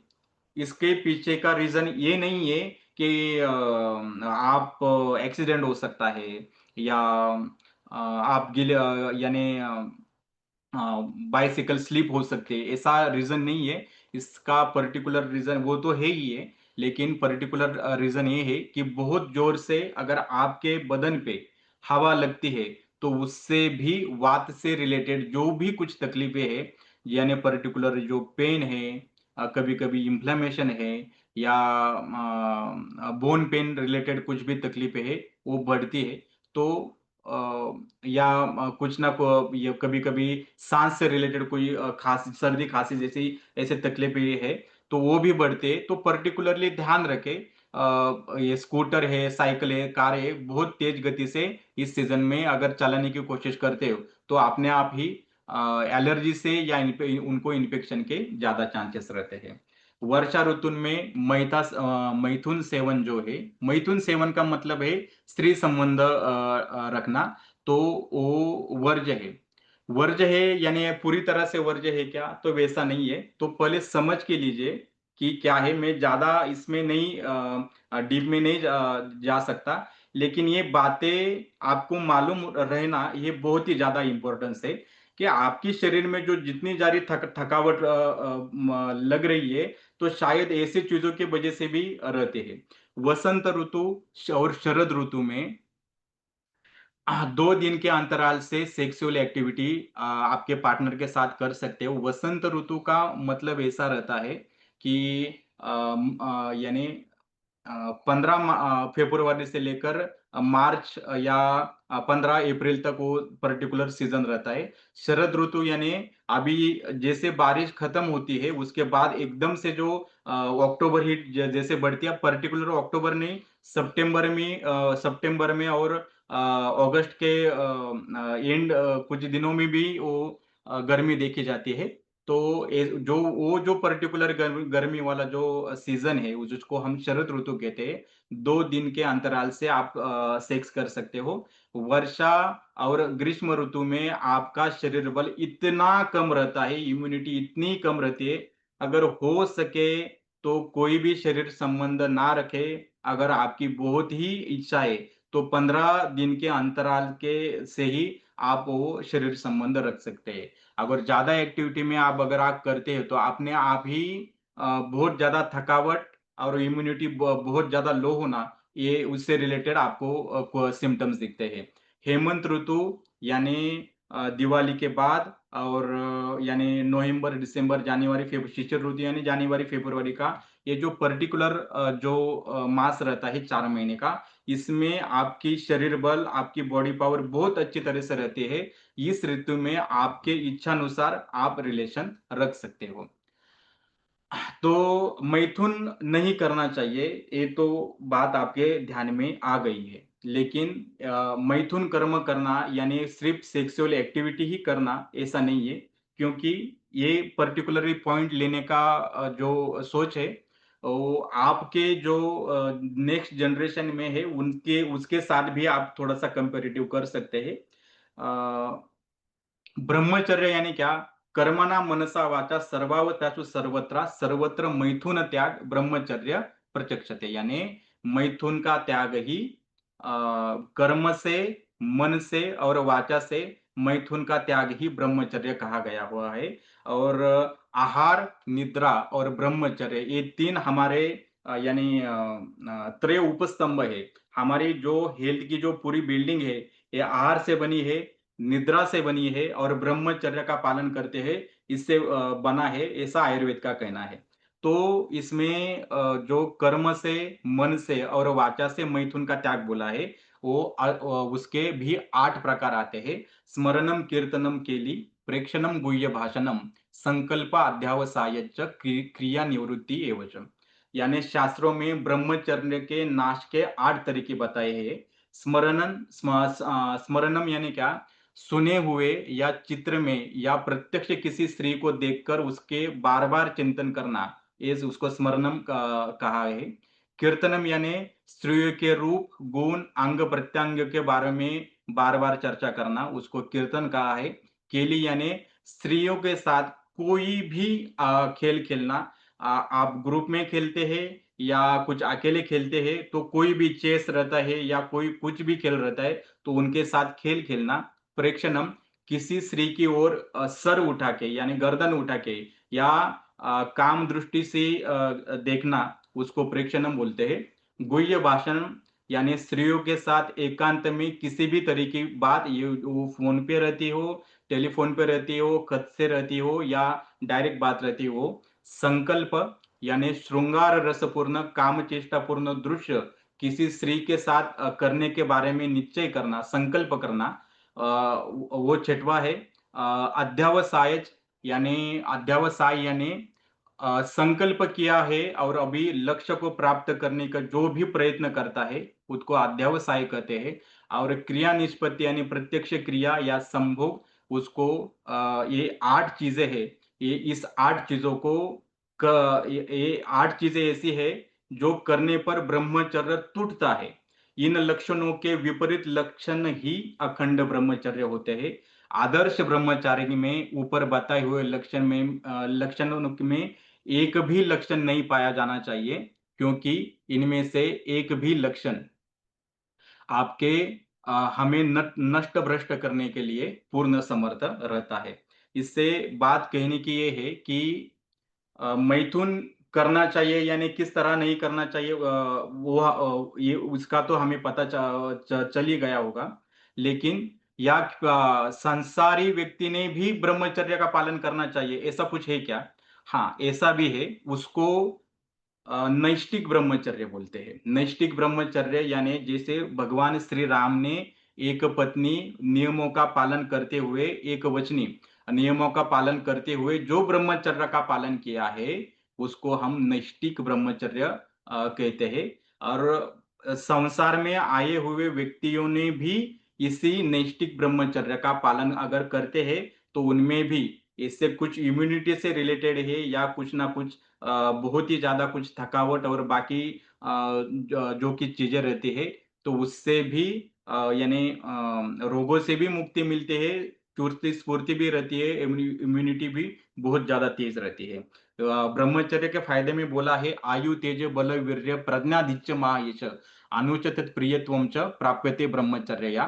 तो इससे बहुत ही डिटेल से ना जाते हुए सिर्फ या आयु है, तेज है, बल है, वीर्य है, महायश कोई भी चीज करने के लिए जो महायश की जो कामना करता है, उसके लिए भी ब्रह्मचर्य बहुत ही ज्यादा फायदेमंद रहता है।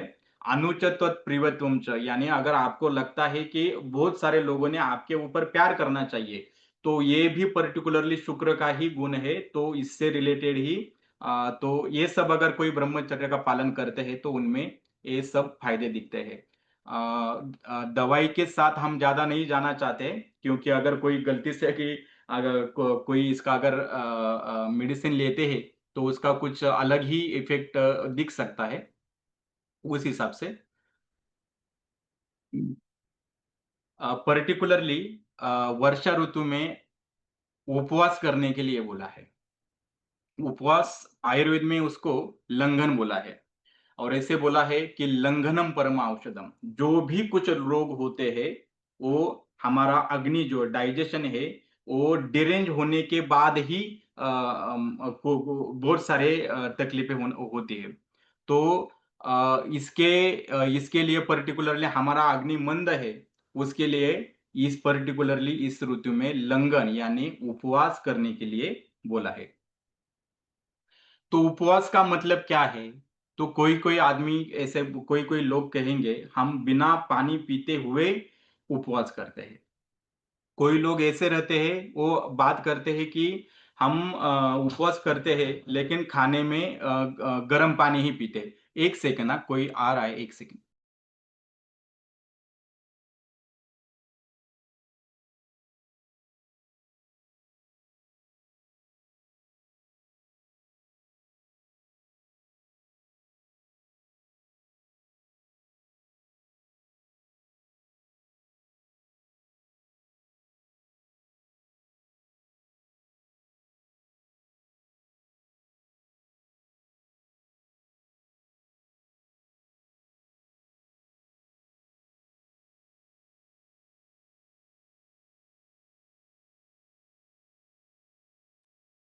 सॉरी।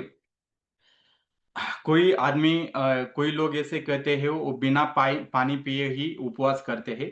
कुछ लोग ऐसे रहते हैं कि गर्म पानी पीकर उपवास करते हैं। कुछ लोग ऐसे रहते हैं जो फल खा के उपवास करते हैं। कुछ व्यक्ति ऐसे रहते हैं वो एक भुक्त यानी एक ही टाइम का खाना खाते हैं, और एक टाइम खाना ना खाकर वो उपवास करते हैं। उपवास करने के अपने अपने तरीके हैं। पर्टिकुलरली अगर देखा जाए, कि कफ प्रकृति का अगर कोई आदमी रहता है, तो उस उन्होंने अगर पूरा दिन भर भी अगर कुछ नहीं खाता, तो भी उनको थोड़ी भी तकलीफ नहीं होती। पित्त से रिलेटेड कोई व्यक्ति रहता है, उनका खाने का टाइम भी अगर आगे पीछे हो जाता है, तो उनको बहुत ही तेज सर दर्द चालू हो जाता है। और तीसरा व्यक्ति वात का रहता है, अगर वो उपवास करते हैं, कि इनका पूरे बॉडी में पेन होना चालू हो जाता है, बहुत ज्यादा बॉडी चालू हो जाता है। तो जिसको जिस तरह उपवास करने के बाद उनको तकलीफ ना हो, उस तरह से कर सकते हैं। वो दूध पी सकते हैं बिना शुगर, विदाउट शुगर। छाछ पी सकते हैं। कर्ड खा सकते हैं या केवल फल का सेवन कर सकते हैं। लेकिन खिचड़ी वगैरह बाकी चीज लेकर कभी भी उपवास नहीं करना चाहिए। लंघनम परम औषधम, उसमें उपवास करने के लिए अभी 2017 में जो कुछ रिसर्च हो गई थी, उसमें डॉक्टर जेफरी हॉल, माइकल बाश और माइकल यंग ने molecular mechanism controlling the cardiac rhythm से एक रिसर्च किया था। और इसमें आयुर्वेद से रिलेटेड जो कुछ स्वस्थ ऋतु का पालन है, दिनचर्या और ऋतुचर्या का सबका मिला के जो कुछ सार निकलता है, पर्टिकुलरली इनका स्टडी करके ये प्रोजेक्ट उन्होंने ये किया था। उनका उनमें भी ऐसा ये इन्होंने जो जिसमें ये रिसर्च किया है उनको नोबेल पारितोषिक मिला है। वैसे ही जापानी शास्त्रज्ञ है जो डॉक्टर ओसुमी है, उन्होंने भी कैंसर के ऊपर संशोधन किया था।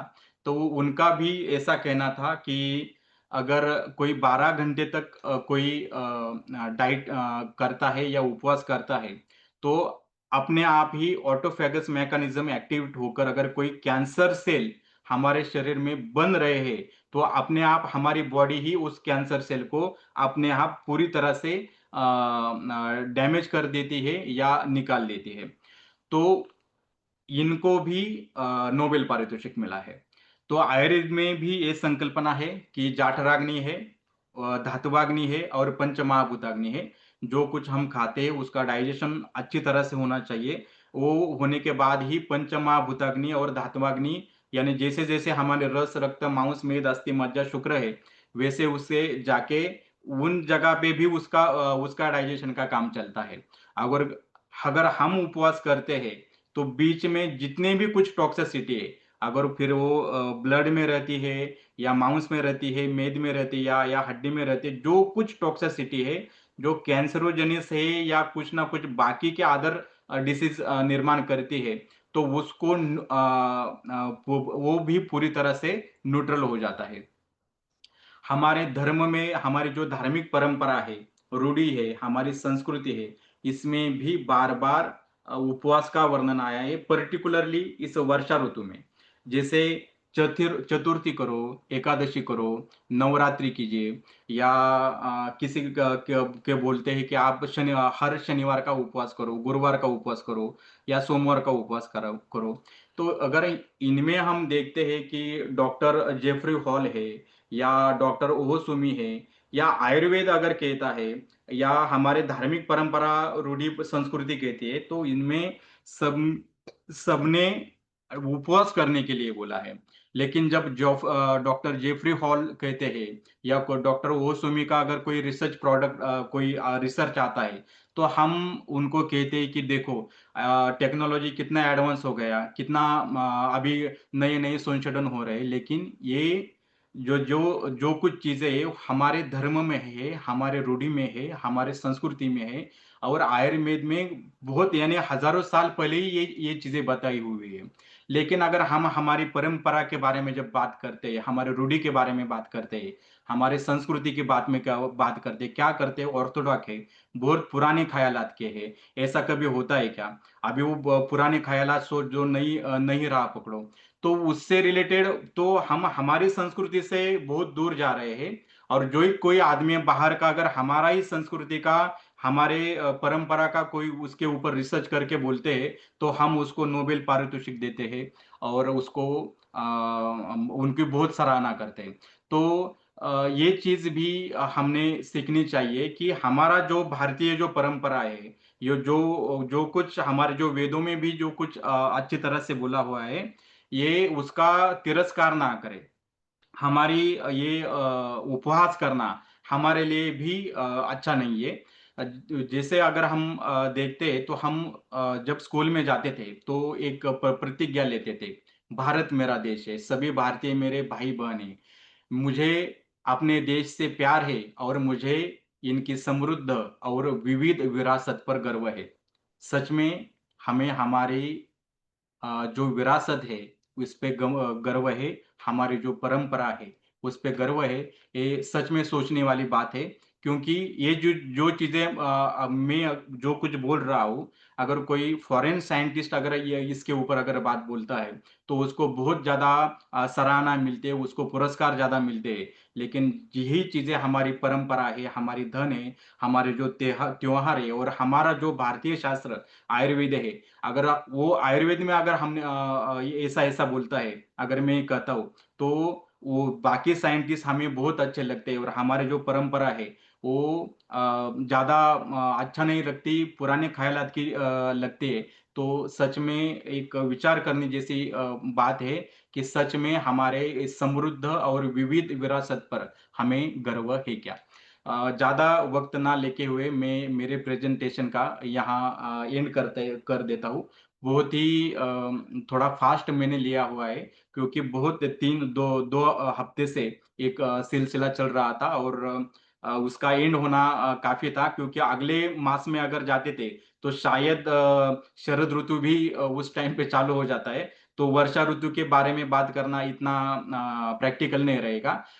अजय भारत प्रकल्प और लाइफ चैंपियन इकोसिस्टम की मैं बहुत-बहुत धन्यवाद देता हूँ कि उन्होंने मुझे ये मंच मेरा जो ज्ञान आपके लिए मुझे प्रस्तुत करने के लिए यहाँ दिया।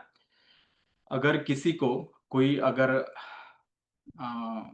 डाउट्स है तो अभी बात कर सकते हैं। वैसे बहुत लेट हो गया है, लेकिन हम बात कर सकते हैं। मैं बोलना चाहता हूँ। हाँ सर। तो सेशन तो बहुत ज़बरदस्त था, बहुत इन्फॉर्मेटिव था, बहुत कुछ नए-नए चीज़ें सीखने को मिला है, कुछ मिथ्स बस्ट हुए। तो मेरा थैंक यू प्रश्न सर। ये था कि जो मिल्क और मिल्क प्रोडक्ट जो है, हुँ। वो डायबिटीज़ से पीड़ित लोगों को लेना चाहिए या नहीं चाहिए? नहीं लेना चाहिए सर। ओके। बहुत सारे डॉक्टर आपको ऐसे बोलेंगे कि आप ले सकते हैं, हाँ लेकिन सर। आयुर्वेद कहता है कि मत लो क्योंकि सिर्फ़ शुगर कंट्रोल करना इतना ही इम्पोर्टेंट नहीं है। शुगर के उसके बाद के जो कॉम्प्लिकेशंस है, वो भी ना हो जाए, उसका भी हमें वो भी हमें अवॉइड करने की तरफ से हमें देखना चाहिए। जैसे रेटिनोपैथी है, नेफ्रोपैथी है, डायबिटिक फुट है, पेरिफेरल न्यूरोपैथी है, तो उससे रिलेटेड भी हमें देखना पड़ता है। सिर्फ़ शुगर कंट्रोल किया, ये तो उसके वजह से ये सभी कॉम्प्लिकेशंस नहीं होंगे, ऐसा मतलब नहीं होता और आपने भी शायद ऐसे बहुत सारे पेशेंट देखे हुए हैं। तो ये सब रोकने के लिए हमें दूध का सेवन कर सकते हैं, लेकिन बहुत प्रमाण में वो अवॉइड करना चाहिए और बहुत प्रमाण में अगर होता है, तो उसको सिद्ध साबित करके कर सकते हैं। जैसे दूध अगर लेना ही है और बहुत ही ज़्यादा बॉडी में कफ है, तो नहीं लेना चाहिए। लेकिन वो पेशेंट हठ ही लगा के बैठा है, तो जैसे सूंठ का चूर्ण है या हल्दी चूर्ण है, तो उसके साथ थोड़ा डाल के वो अगर लेते हैं, तो उनको ज़्यादा तकलीफ नहीं होगी। जी सर। और एक प्रश्न है मेरा, हाँ सर। सर वेट लॉस को लेके सर, वो जो मिल्क प्रोडक्ट है उसका क्या है सर? Wait sir loss. कोई देखो, दूध है, दूध पीने के बाद अगर कोई आदमी सिर्फ़ दूध ही पीता है, तो उसको वेट बढ़ सकता है। दूसरा आदमी है जो बोलता है कि मुझे मिडल क्वालिटी के प्रोटीन चाहिए और उसके लिए मैं कर्ड लेता हूँ। तो उससे क्या होगा? तो उसको लगता है कि उसका वेट कम होगा। शायद कम होगा, अगर वो मात्रा में सेवन करता है तो कम होगा। लेकिन अति मात्रा में यानी सुबह भी 100 एमएल, रात में भी 100 एमएल या 1-1 ग्लास अगर वो लेता है, तो आगे जाके उसको सूजन आना, बहुत ज़्यादा हीट बढ़ना, हार्ट से रिलेटेड कुछ ना कुछ तकलीफ होना या बवासीर होना, सर्दी, खाँसी, स्किन रिलेटेड कुछ ना कुछ तकलीफ होना, बॉडी में कुछ ऐसे गाँठ या सिस्ट जैसे तैयार होना, ऐसी तकलीफें बढ़ सकती हैं। तो हमने पिछली बार ही सेशन में देखा था कि अगर आप कर्ड खाते हैं, तो कर्ड के बहुत सारे नियम हैं। रोज़ नहीं खाने का, पहली बात है। अगर रात में नहीं खाने का, गरम करके नहीं खाने का, अगर खाते हैं तो शुगर मिला के थोड़ा खा सकते हो, मधु मिला के खा सकते हो, आंवला चूर्ण मिला के खा सकते हो या शंख भस्म है, तो वो थोड़ा-सा मिला के या मूग के साथ खाते हो, तो दही जो पर्टिकुलरली जो कर्ड है, वो तकलीफ नहीं देता। तो वेट कम करना है और अगर खाना है तो खा सकते हो। लेकिन शरद ऋतु यानी सितंबर-अक्टूबर का जो हीट रहता है, उसमें ना खाएँ। वसंत ऋतु में ना खाएँ। इस ऋतु में आप पर्टिकुलरली खा सकते हो, लेकिन अति मात्रा में मत खाइए और रात में भी मत खाइए। गरम करके मत खाइए। ये अगर इसका पालन करते हैं तो वेट भी कम हो जाएगा और इससे रिलेटेड बाकी की जो टॉक्सिसिटी बढ़ती है, इम्बैलेंस बढ़ता है, वो भी कम हो जाएगा। छाछ जो दही से ही या कर्ड से ही मंथन करके चर्विंग करके जो बनता है, तो एकदम ही वेट कम करने के लिए बहुत ही ज्यादा कारीगर है। तो तीनों दूध से ही बनते हैं, लेकिन तीनों के जो उसका जब संस्कार बदलता है, तो उसका जो रिजल्ट है और उसका जो प्रभाव है वो भी पूरी तरह से बदलता है। तो डेफिनेटली कर्ड का और छाछ का आप ये कर सकते हो। पनीर के बारे में आप अगर बात करेंगे तो कभी कभी खाया तो अच्छा है, ज्यादा प्रमाण में खाते हैं क्योंकि वो दूध की विकृति है। पनीर जो है ये यानी दूध में कभी भी नमक मिला के नहीं खाने का है, दूध में कभी भी खट्टी चीज मिला के नहीं खाने के। पनीर बनता ही खट्टी चीजों के बाद और वो भी जमा हुआ रहता है, तो आयुर्वेद में वो निषेध बोला है। लेकिन अब कोई अगर खा ही रहा है तो पहली बात तो बाहर अगर पनीर मिलता है वो सच में दूध से बना हुआ पनीर है, ये उसकी परी गारंटी नहीं है, क्योंकि जितना दूध आ रहा है उससे 4 गुना तो पनीर बनता है। तो उसमें मिलावट के ज्यादा चांसेस है। अगर पनीर खाना ही है तो सोयाबीन का है, अगर वो खाते हो तो और भी अच्छा है। मेरा और एक सवाल है सर, लास्ट क्वेश्चन। हाँ। सर, इंटरमिटेंट फास्टिंग, हम्म। वो इसका साइड इफेक्ट कुछ है क्या? हमें आ, कुछ। बहुत ही यानी वेट कम करने के लिए बहुत ही लोग इसका उपयोग करते हैं, लेकिन अभी कुछ महीने पूर्व कुछ रिपोर्ट्स आए हैं तो उनमें हार्ट से रिलेटेड तकलीफें बढ़ने की यानी अटैक आने की जो एमआई के जो चांसेस है, तो उसमें ज्यादा बोले। मैंने वो रिसर्च पूरी तरह से पढ़ी नहीं है, लेकिन मुझे नहीं लगता कि शायद उससे कुछ तकलीफ होगी। इंटरमिटेंट फास्टिंग यानी हम जो खाते हैं वही खाने का, सिर्फ दिन में सुबह सुबह के खाने में और रात के खाने में 8 घंटे का हमें फासला रखना है, और रात के खाने में और सुबह के खाने में 16 घंटे का फासला डिस्टेंस रखना है। तो इसको अगर इंटर फास्टिंग करते हैं तो बहुत ही मैं तो हम आयुर्वेद तो रिकमेंड करेगा कि यही कीजिए। वैसे देखा जाए तो एक टाइम खाते हैं उसको योगी कहते हैं, 2 टाइम जो खाते हैं उसको भोगी कहते हैं, 3 टाइम खाते हो उसको रोगी कहते हैं। तो बाकी लोग तो रोग यानी डॉक्टर हॉस्पिटल चलने के लिए ज्यादा प्रमाण में खाते हैं, लेकिन हमें अगर लगता है कि हमें स्वस्थ रखकर अगर कुछ करना है तो 2 टाइम का खाना कभी भी अच्छा है सर। तो ठीक आप है सर, कर थैंक सकते हो। यू। थैंक यू सर, धन्यवाद। और रुचि जी आपको कुछ पूछना है?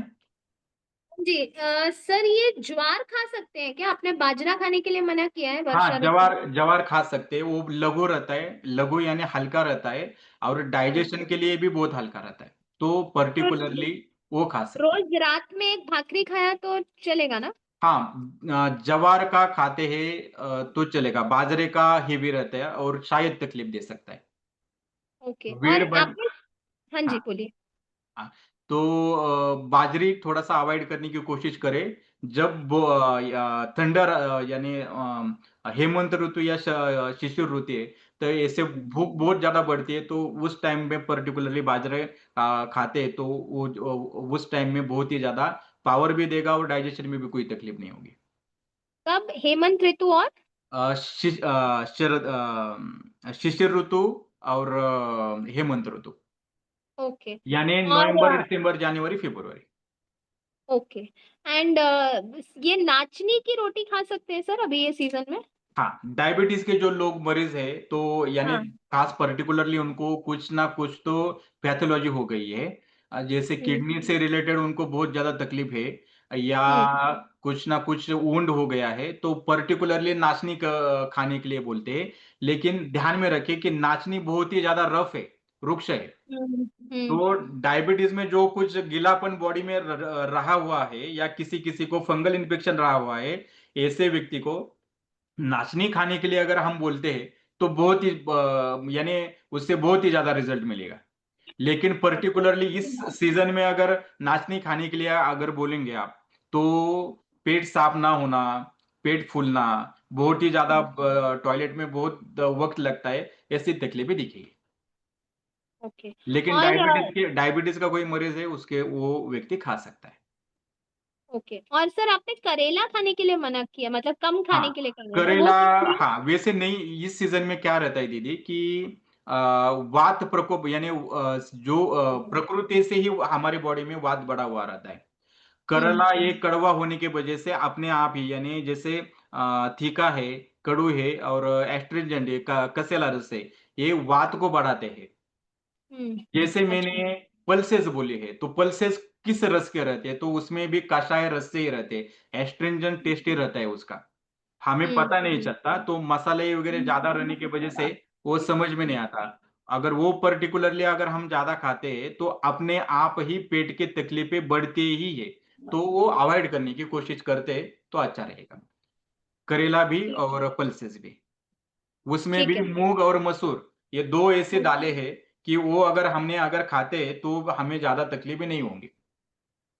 मूंग मूंग की और धुली हुई दाल ना, हाँ। हाँ मूंग और मसूर ये ज्यादा हम्म तकलीफ नहीं देगी। बाकी जितने भी पल्सेस है, द्विदल धान्य है, वो हम्म सभी तकलीफ ही देता है। तो जितना हो सके अवॉइड करो। ये ग्रीन पीस वाटाना रहता है, और उसके साथ ही जो चना है उसको गलती से भी मत देखो। जितने चने की चीजें आटे की चीज करने की आप कोशिश करेंगे, उतनी ज्यादा सबको आपके फैमिली मेंबर से उनको सबको पेट से रिलेटेड तकलीफें रहेंगी। तो अच्छा है इस सीजन में मूंग का आटे की जो रहता है उससे रिलेटेड कुछ भी आप करना है तो कर सकते हैं, तो जैसे जब आप पकौड़े। मूंग बोल रहे हैं सर, तो मूंग की धुली हुई दाल, छिलके वाली दाल, हाँ और मूंग दोनों भी कर, साबुत भी खा सकते हैं, हाँ मूंग सब साबुत? खा सकते हैं, हाँ हाँ सब खा सकते हैं। मूंग का कुछ भी खा सकते हैं, इस सीजन में तो बहुत ही अच्छा है वैसे। और हाँ हाँ मसूर भी, साबुत वाले मसूर भी खा सकते हैं? खा सकते हैं। मूंग और मसूर ये अपवादात्मक है, ये दो ऐसे पल्सेस है कि इससे गुण सेम है लेकिन उसका प्रभाव थोड़ा सा अलग है, तो वो पर्टिकुलरली खा सकते हैं। ठीक है सर, ठीक है, थैंक यू। और सर कोई डाउट्स है? गोस्वामी रिकू मोनी जी, आपको कुछ डाउट्स है?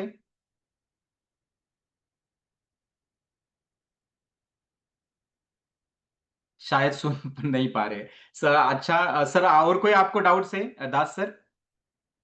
नहीं सर, हाँ वो थोड़ा सा प्रैक्टिस ठीक है। मैंने एकदम थोड़ा बिना रुके हुए लिया, ज्यादा इंटरएक्टिव इसलिए नहीं लिया क्योंकि बहुत ही कम से कम महीने भर से चल रहा है ये सेशन, तो इधर खत्म करना तो ये थोड़ा सा प्रेशराइज था, तो जानबूझ के थोड़ा सा फास्ट लिया। तो आप समझ गए होंगे शायद हाँ सर, मैंने हाँ जो सर, कुछ बिल्कुल सर। बोला है, तो ऐसा मैं समझ के और आपके सभी के उपस्थिति को प्रणाम करते हुए, आपकी सीखने को जज्बे को सलाम करते हुए, तो फिर हम इस रुकेंगे। अगर कोई इससे रिलेटेड अगर आपको बाकी के भी अगर कोई सवाल है या कुछ आपको कुछ मुझसे बात करनी है, तो ये मेरे कॉन्टेक्ट नंबर है, तो इस कॉन्टेक्ट नंबर से आप हम मुझे सीधा बात कर सकते हो। इससे रिलेटेड रही है या बाकी कोई दूसरी चीज से रिलेटेड भी अगर रहती है तो आप बात कर सकते हैं। मेरा नंबर है 9860366788, और दूसरा नंबर है 9309122788। ओके सर, शुभ थैंक रात्रि। यू। शुभ थैंक रात्रि यू। सर, शुभ रात्रि। Thank you ma'am.